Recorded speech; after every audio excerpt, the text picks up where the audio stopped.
Hey guys, story time. So, how did I become an entrepreneur? Well, I started out bushy tail, bright eyed, worked for corporate America for many years in various backgrounds from collections. I was a collection agent for many years for different financial institutions, banks. I went on to then progress into account management, managing various portfolios through different Fortune 500 companies from GE to Johnson Controls, you name it. I've done it all. And one of the reasons I decided in my late 20s to make a shift was because I got burnout. And what I mean by burnout is I went through a lot of racism, a lot of sexism, a lot of isms in general. I went through being laid off probably over 6 or 7 times, unfair treatment, just being really misused and abused for a fraction of the money probably that my colleague was making. So that caused me to look into becoming a real estate agent, which I looked at was freedom, to make unlimited amounts of money.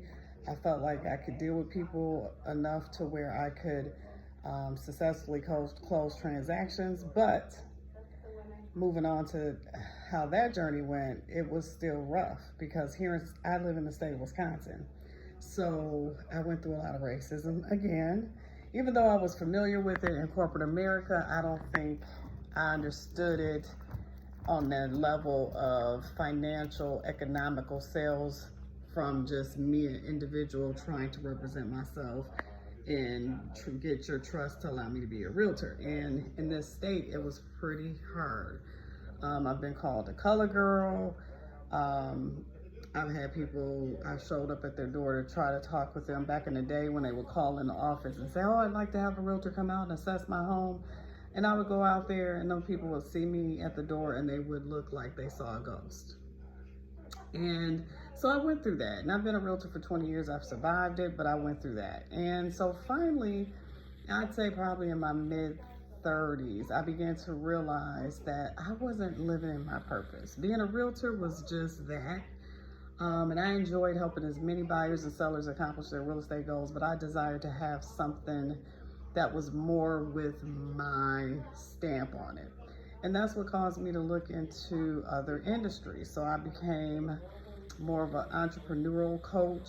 I began to work for different community organizations. I enjoyed teaching, and I knew that I had a gift to give back. And so then I became a little stagnant with that. I was still doing real estate full time. I opened up my own property management company because my goal was now to remain free, meaning had the freedom to work on my time, my schedule.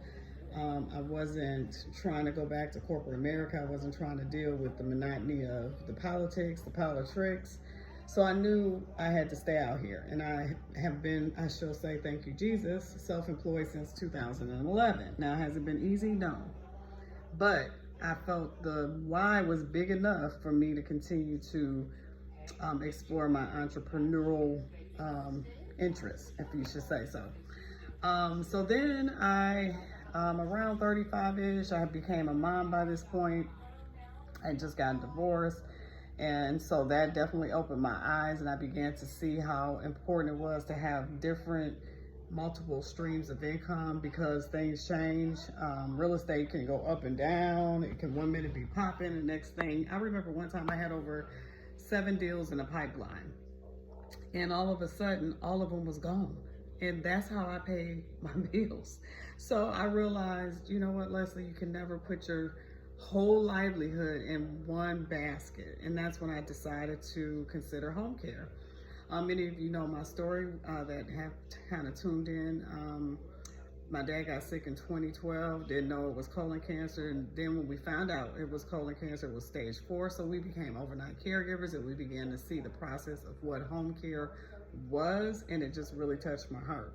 So that is how I decided to do home care. I didn't even look at home care in the beginning from a dollar signs. You know how you got dollar signs in your eyes and you're like, ooh, that'd be a good industry. No, I kind of just looked at it like, At this age, I want to feel purpose, and I don't want to do something just because I'm doing it for the money. Because one thing I learned with that, when you're doing things just because you see a profit, a lot of times if you're not committed, you'll quit.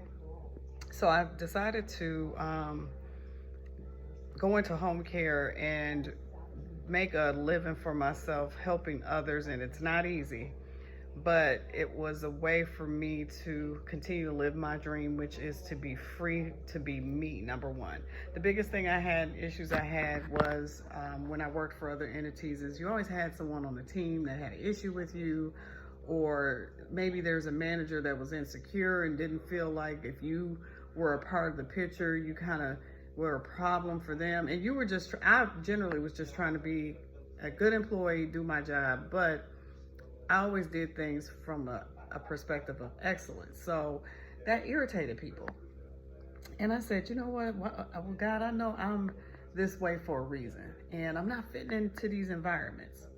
For those of you that are questioning if you're an entrepreneur, if you find that that is becoming a constant with you, no matter what job you're at, you know, you're in a situation where you're feeling boxed in and you're like, you know what, I know there's greater, it's greater in me, things that I really desire to do, then I'm encouraging you today to go with that feeling. And I'm thankful that I did. 2011, I had a small son. I only have one child.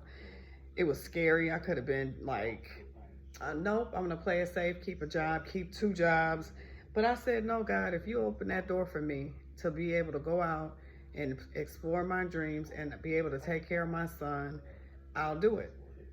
And I haven't looked back since. And again, every day has its challenges, but the blessing of being an entrepreneur and being able to do the things that I desire to do on my terms is the biggest reward. The financial stuff comes and goes. It goes up, it goes down. But the great part is depending on the type of entrepreneur you are, if you believe in yourself, if you know that through all the challenges you're able to succeed. Because here's how I looked at it.